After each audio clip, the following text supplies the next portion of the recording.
आज हम बनाने वाले हैं एक बहुत ही आसानी से झटपट से तैयार होने वाली सैंडविच की रेसिपी। आज हम बनाएंगे चीज कॉर्न सैंडविच जो बहुत ही कम समय में बनके तैयार हो जाती है और बच्चों ने तो एक बार इसे खा लिया ना तो हर बार यही बनाने की डिमांड करेंगे। हेलो दोस्तों, मैं हूँ हेतल और किचन क्राफ्ट रेसिपी में आप सभी का बहुत बहुत स्वागत है। तो चलिए आज की मज़ेदार रेसिपी बनाना शुरू करते हैं। सैंडविच बनाने के लिए हमें चाहिए एक टमाटर, एक कैप्सिकम और एक प्याज। बहुत ही कम समय में और कम सामान में बनके ये तैयार हो जाती है।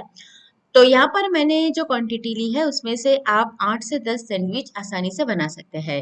तो सबसे पहले हम इसे कट कर लेते हैं। अब आपने देखा होगा कि बाहर जब आप कहीं पर भी सैंडविच खाते हैं तो उसके अंदर सब्जियों को एक अलग तरीके से कट किया जाता है। तो हम घर पर भी अगर बना रहे हैं तो उसी तरीके से कट करेंगे तो देखने में बहुत ही बढ़िया लगेगा और किसी को यकीन ही नहीं आएगा कि ये सैंडविच आपने घर पे बनाया है।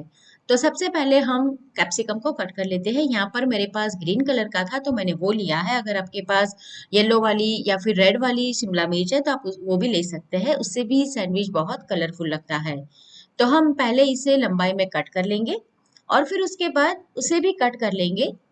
तो फाइनली चॉप हमें कर लेना है। अगर आपके पास चॉपर है तो आप उसका भी इस्तेमाल कर सकते हैं। इसके बाद हमें टमाटर और प्याज को भी कट कर लेना है। अगर आप प्याज नहीं खाते हैं ना तो इसमें से प्याज को हटा दीजिए। बाकी जो सारा सामान है वो आप लेकर इसी तरह से सैंडविच तैयार कर सकते हैं।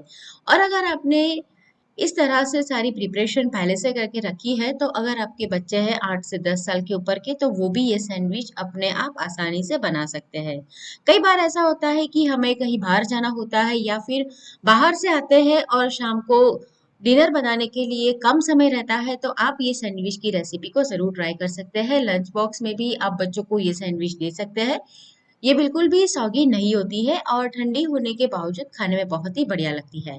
तो टमाटर को भी हम कट कर लेंगे। अगर आपके टमाटर में बीज ज़्यादा है तो उसको आप पहले निकाल दें। तो टमाटर भी हमारे फाइन चॉप हो गए हैं और उसके बाद प्याज को भी हम उसी तरह से फाइनली चॉप कर लेंगे।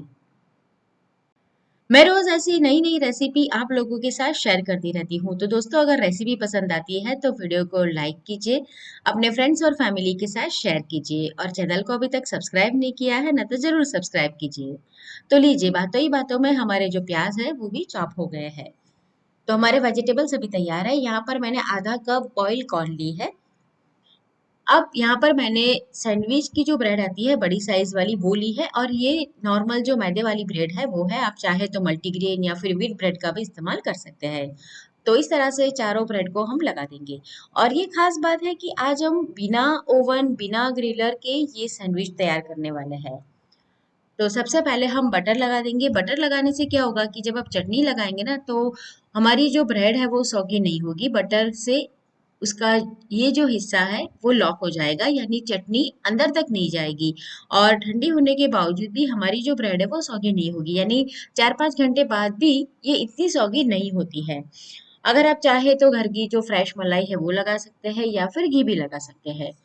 तो दोनों स्लाइस के ऊपर हम लगा देंगे। आज जो हम ये सैंडविच तैयार करने वाले हैं ना वो 2 ब्रेड का इस्तेमाल करके ही बनाने वाले हैं। लेकिन अगर आप 3 ब्रेड का इस्तेमाल करके बड़ी सैंडविच बनाना चाहते हैं तो भी कर सकते हैं। तो बटर मैंने लगा दिया है। बाहर जब आप सैंडविच खाते हैं तो बटर के साथ मेयोनीज भी लगाया जाता है लेकिन आज हम घर पर बना रहे हैं तो मैंने मेयोनीज नहीं लगाया है। अगर आप चाहे तो लगा सकते हैं। अब यहाँ पर मैंने ग्रीन जो सैंडविच की चटनी हम बनाते हैं हरे धनिए की वो लगाई है और इसकी रेसिपी मैंने आप लोगों के साथ कई बार शेयर की है। तो वो आज मैं आपको नहीं बता रही हूँ। अगर आपको ये रेसिपी देखनी है तो मैंने नीचे डिस्क्रिप्शन बॉक्स में आपको लिंक प्रोवाइड कर दी है। तो चटनी को भी हम अच्छी तरह से लगा देंगे। बटर लगाया था तो हमारी जो ब्रेड है वो सौगी नहीं होगी। अब हमने जो सारे वेजिटेबल्स कट करके रखे थे वो इस तरह से हम लगा देंगे थोड़ा थोड़ा करके। और फाइनली चॉप करते हैं ना तो क्या होता है कि जब हम सैंडविच को कट भी करते हैं तो हमारे जो वेजीज है वो अंदर से बाहर नहीं आते हैं। तो टमाटर कैप्सिकम प्याज रख देंगे और थोड़े से कॉर्न रख देंगे। और ये जो वेजिटेबल्स है उसके अंदर मैंने कोई भी मसाला नहीं डाला है। ये वेजिटेबल रखने के बाद इसके ऊपर हम चाट मसाला स्प्रिंकल करेंगे।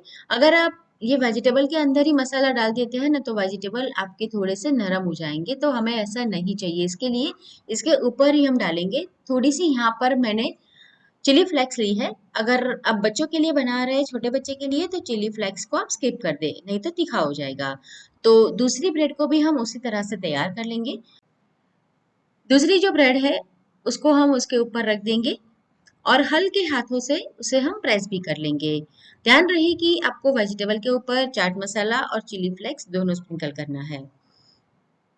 अब इसे हम बिना ओवन बिना ग्रिलर आज बनाने वाले हैं। तो इसकी ऊपर वाली जो ब्रेड है उसके ऊपर भी हम थोड़ा सा मक्खन लगा देते हैं ताकि बहुत ही बढ़िया कलर आए। अब यहाँ पर मैंने एक ऐसा पैन ले लिया है, उसमें भी थोड़ा सा बटर लगा देंगे।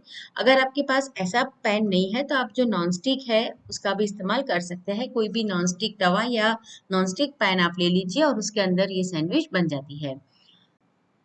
सैंडविच को हम इस तरह से लगा देंगे और उसे कवर कर देंगे ताकि नीचे की ओर अच्छी तरह से ये रोस्ट हो जाए। निकाल देंगे कवर को और उसे बड़ा सा स्पैचुला लेकर पलट देंगे। गैस की फ्लेम को हमें स्लो ही रखना है। अब क्या करेंगे कि इसके ऊपर हमें थोड़ा सा मेयोनीज लगाना है। मैंने अंदर नहीं लगाया है, अगर आप चाहे तो अंदर भी मेयो का इस्तेमाल कर सकते हैं। मैंने यहाँ पर नॉर्मल मेयोनीज लिया है। अगर आपके पास तंदूरी मेयो है या कोई अन्य फ्लेवर वाला मेयो है तो आप उसका भी इस्तेमाल कर सकते हैं। प्लेन मेयो भी बहुत ही अच्छा लगता है।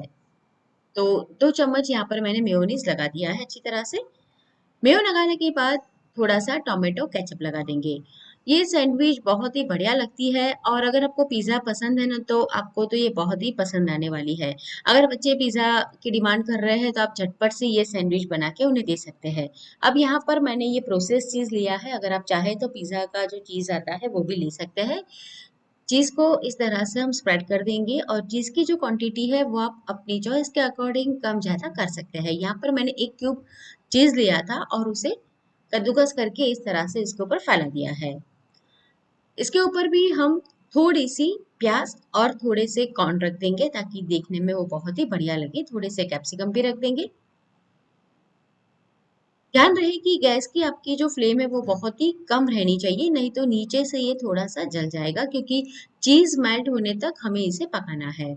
तो थोड़े से कॉर्न भी रख देंगे और पिज्जा जैसा इसके अंदर टेस्ट आए और वैसे ही खुशबू आए इसके लिए थोड़े सा चिली फ्लेक्स और जो थोड़ा पिज्जा सीजनिंग आता है वो डाल देंगे। थोड़ा सा चीज अभी ऊपर और डाल देंगे क्योंकि हमने ये जो वेजीज डाले वो चीज के अंदर अच्छी तरह से मेल्ट हो जाए। अब फिर से इसे हम कवर कर देंगे और स्लो फ्लेम पर इसे 3 से 4 मिनट रहने देंगे तो बहुत ही बढ़िया हमारा जो चीज़ है वो मेल्ट हो जाएगा।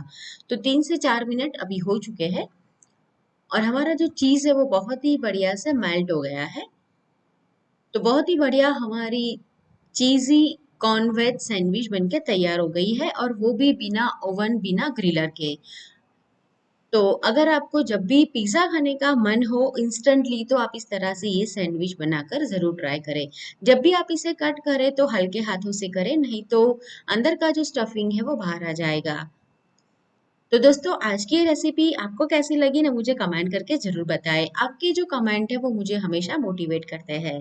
रेसिपी पसंद आई है तो इसे अपने फ्रेंड्स और फैमिली के साथ ज़रूर शेयर करें।